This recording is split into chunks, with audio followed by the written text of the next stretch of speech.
बिश्वनाथ आरो लखिमपुर जिल्लानि सिमायाव सेसा दालांनि सिङाव सेसा रुगुं फेस्टिभेल खुंनो लानायखौ दोनथ'सिगोन होननानै फोसावफिनदों।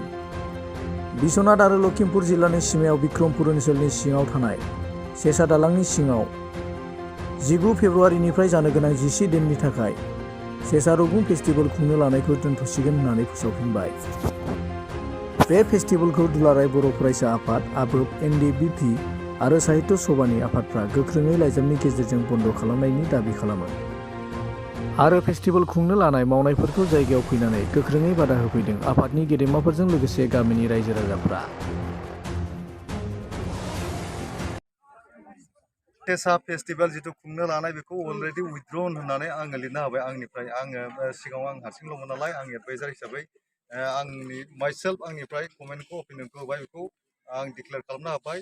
बेवहाय नैबे सेसा ब्रिजनि खाथियाव जिथु खुंनो लागा बेखौ जोङो उइथड्रन खालामनाय जाबाय। दा जाबायना?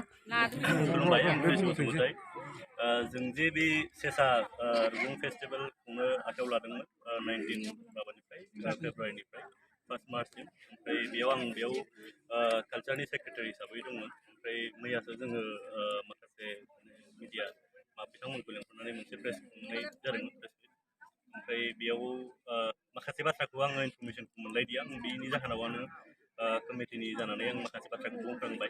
जिहेतु आं बेयाव आबोब बा माखासे आरो बिभिन्न माबानि संगठनफोरनि खोथा बाथ्राखौ बुंदोंमोन आङो कि जोंजों हेफाजाब दङ बा बिथांमोना समर्थन दं होननानै। बेयाव जेनेबा माखासेयाव जेनेबा आं इनफरमेसन आंनियाव माबा गेप्स जानायखाय बे बाथ्राखौ बुंफुंबाय। बेनि थाखाय आं आबोब आरो माखासे जि संगठननि आं नाम लादोंमोन बिथांमोननिफ्राय आं निमाहा बियो आरो आं बेयावनो फोजोबबाय।